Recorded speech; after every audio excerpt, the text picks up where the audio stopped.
Assalamualaikum warahmatullahi wabarakatuh. Perkenalkan, nama saya Yuliana Setiadewi, NIM 721141926 dari Rombel Akuntansi IUP 2019. Di sini saya akan menjelaskan tentang evaluasi dan pengembangan sistem.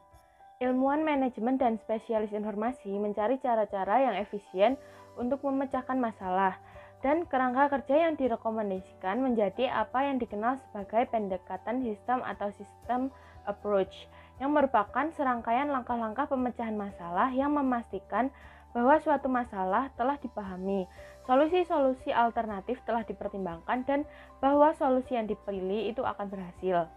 Ada 10 langkah dalam pendekatan sistem yang dikelompokkan menjadi 3 tahap. Upaya persiapan, menyiapkan pemecahan masalah dengan memberikan suatu orientasi sistem.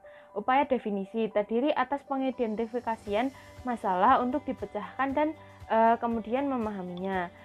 Upaya solusi, melibatkan pengidentifikasian, evaluasi, memilih, mengimplementasikan, dan menindaklanjuti solusi alternatif yang terbaik. Untuk upaya persiapan, tiga langkah persiapan tidak harus dikerjakan secara berurutan, yaitu yang pertama, melihat perusahaan sebagai suatu sistem. Yang kedua, mengenal sistem lingkungan. Yang ketiga, mengidentifikasi subsistem perusahaan. Bentuk termudah yang dapat dilihat oleh manajer itu adalah area-area bisnis. Manajer juga dapat melihat tingkatan manajemen atau arus sumber daya sebagai subsistem. Upaya definisi, biasanya upaya definisi itu dirangsang oleh suatu pemicu masalah atau problem trigger, yaitu suatu sinyal yang menandakan bahwa keadaan berjalan lebih baik atau lebih buruk dari yang telah direncanakan. Upaya definisi itu terdiri atas 2 langkah, yaitu melanjutkan dari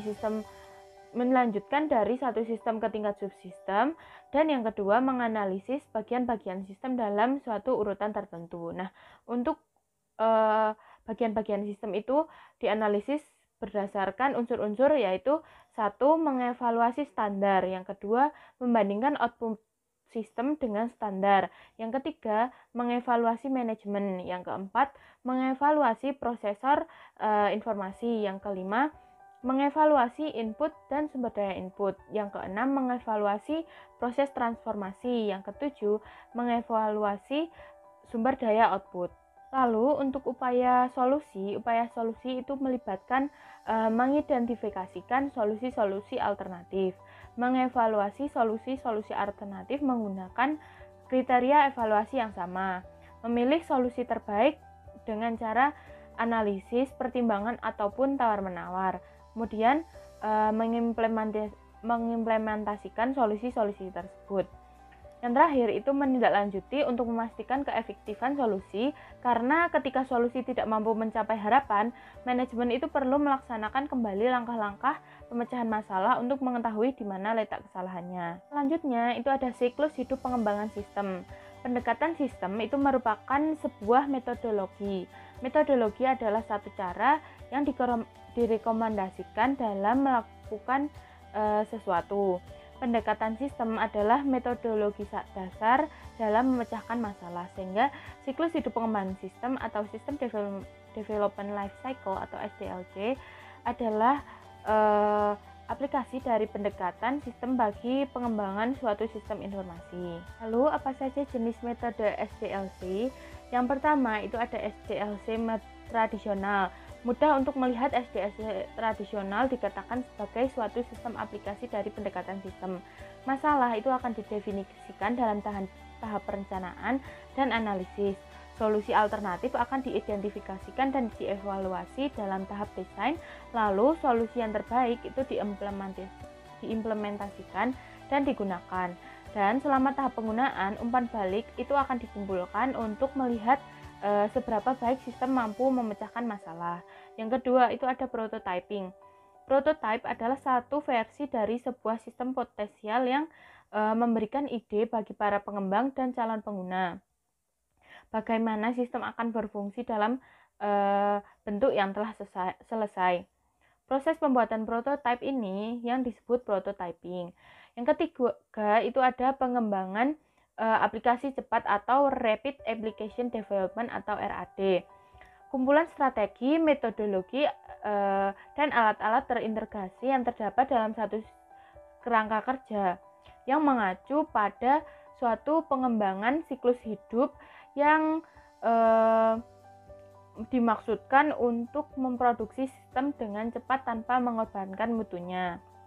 Yang keempat itu ada pengembangan berfase, suatu pendekatan bagi pengembangan sistem yang terdiri atas 6 tahap, yaitu investigasi awal, analisis, desain, konstruksi awal, konstruksi akhir, serta pengujian dan pemasangan sistem.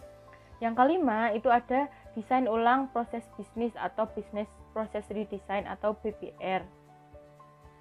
Proses pengerjaan ulang atau rekayasa ulang atau re-engineering BPR ini mempengaruhi operasi IT perusahaan dalam 2 hal. Pertama, IT itu menerapkan BPR untuk mendesain ulang sistem informasi yang hidupnya tidak dapat dipertahankan lagi dengan pemeliharaan biasa. Kedua, itu ketika sebuah perusahaan menerapkan BPR pada operasi utamanya, itu akan menyebabkan perancangan ulang sistem informasi. SDLC itu sendiri memiliki keunggulan seperti sederhana dan mudah digunakan, mudah untuk mengatur tugas dan tahap yang jelas, kebutuhan harus jelas sebelum pergi ke fase berikutnya. Setiap fase perkembangan hasil dalam rangka linear tanpa tumpang tindih, bekerja dengan baik untuk proyek-proyek di mana kebutuhan sistem itu terpenuhi. Tapi di sisi lain, SDLC sendiri ini memiliki kelemahan. Yang pertama yaitu pengguna dapat menilai kualitas hanya di akhir proses dan sulit untuk meramalkan hasil tanpa mengikuti setiap langkah proses. Yang kedua itu klien mengalami kesulitan melakukan perubahan di pertengahan proses. Yang ketiga, proses yang panjang dan memiliki resiko yang tinggi jika ada kesalahan di awal proses. Yang keempat, pengguna tidak dapat mereview produk sebelum produk tersebut selesai diproduksi. Yang kelima, perangkat lunak hanya bisa digunakan jika produk sudah benar-benar jadi. Manajemen proyek. Proyek-proyek pengembangan sistem yang pertama dikelola oleh manajer unit IT dengan dibantu oleh manajer dari analisis sistem, pemrograman, dan operasi. Nah, figur yang ada di sini ini merupakan sifat hierarki dari manajemen proyek.